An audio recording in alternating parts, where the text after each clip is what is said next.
Infrastructure పెంచుకోవాలని ఆలోచన ఉంటే ప్రభుత్వం తప్పకుండా ఆలోచన చేస్తానని చెప్పేసి మనం చేస్తాను. అదేవిధంగా తెలుగుదేశం పార్టీకి బలహీన వర్గాలు వెన్నుముక అని చెప్పేసి అందరికీ తెలిసిందే. మరి వారికి ఇంకా ఎక్కువగా రాజకీయ అవకాశాలు కల్పించాలి, చట్టసభల్లో కూడా వాళ్ళకి స్థానం కలగాలి. ప్రస్తుతం ఉన్న రాజకీయ పరిస్థితుల్లో వారికి ఎంతో కొంత సహకారం అందించాలి, రిజర్వేషన్ కల్పించాలి లక్ష్యంతో మరి ఈరోజు మంత్రిమండలి బీసీలకి చట్టసభల్లో 33% రిజర్వేషన్ కల్పించాలని చెప్పేసి కేంద్ర ప్రభుత్వానికి రికమెండ్ చేస్తూ ఈరోజు నిర్ణయం తీసుకుందని చెప్పేసి కూడా మనం చేస్తాను.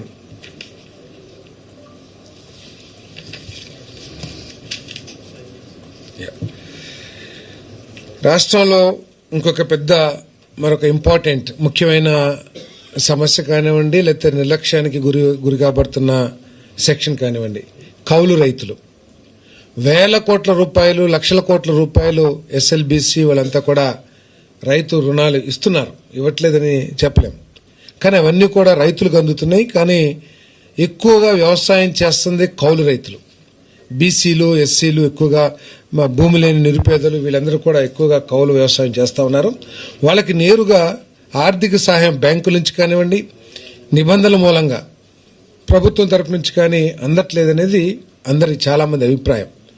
సో వారికి న్యాయం చేయాలనే లక్ష్యంతో ఈ కౌలు కార్డులు ఏదైతే ఉన్నాయో వాటి ప్రొఫార్మాని మార్చాలని చెప్పేసి మరి ఈ ప్రభుత్వం నిర్ణయించిందని చెప్పేసి ఈ సందర్భంగా నేను తెలియజేస్తా ఉన్నాను.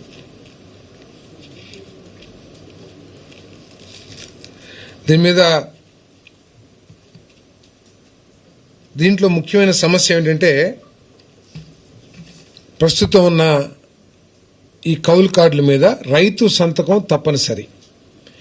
ఎప్పుడైతే రెవెన్యూ అధికారులు వెళ్లి ఆ కార్డు మీద సంతకం పెట్టండి రైతును అనగానే, రెవెన్యూ అనగానే ఇదేదో భూమికి సంబంధించిన సమస్య అనే ఒక భయం కానివ్వండి, సంతకం పెడితే కౌలుదారుడికి ఏదైనా హక్కు కలుగుతుందనే భయం కానివ్వండి, రైతులు ముందుకు రావట్లేదనేది మనందరికీ తెలిసిన విషయమే.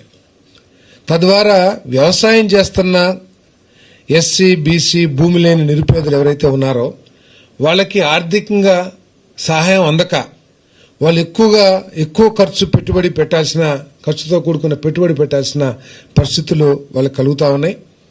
కాబట్టి ఈరోజు దాంట్లో రైతు సంతకం అవసరం లేకోకుండా కౌలు కార్డు ఏదైతే 2011లో ఆనాటి ప్రభుత్వం ఏర్పాటు చేసిందో అటువంటి అదే నమూనాలో కౌలు కార్డులు ఏర్పాటు చేయాలనేది ఈ ప్రభుత్వం ఆలోచన చేస్తుందని చెప్పేసి మనం చేస్తా ఉన్నాను నేను. ఎందుకంటే 2014, 2019 మధ్యలో చంద్రబాబు నాయుడు గారు ముఖ్యమంత్రిగా ఉన్నప్పుడు వారు ఇచ్చిన కౌలు కార్డుల్లో రైతు సంతకం అవసరం లేకోకుండా కౌలు కార్డులు ఇచ్చారు. దానివల్ల కూడా నేరుగా ఎఫెక్ట్ కూడా మనకి కనపడతా ఉంది. 2014, 2019 మధ్యలో 26,77,638 మందికి టెనెంట్ ఫార్మర్స్ ఉంటే 9,681 కోట్లు వాళ్ళకి ఆర్థిక సహాయం అందించింది పంట రుణాలు. 2019, 2024 మధ్యలో కేవలం 10,65,000 మందికి మాత్రమే కార్డులు ఇవ్వడం జరిగింది. అంటే సగం కంటే కూడా తక్కువ, 30% or 40% మందికి మాత్రమే కౌలు కార్డులు ఇచ్చారు. తద్వారా 2,345 కోట్లు మాత్రమే వారికి రుణాలుగా అందినాయి. అంటే ఎంత నిర్లక్ష్యానికి ఈ కౌలు రైతులు గురి కాబడుతున్నారో ఒకసారి అందరూ కూడా బ్యాంకులు అందరూ కూడా ఆలోచించాలి.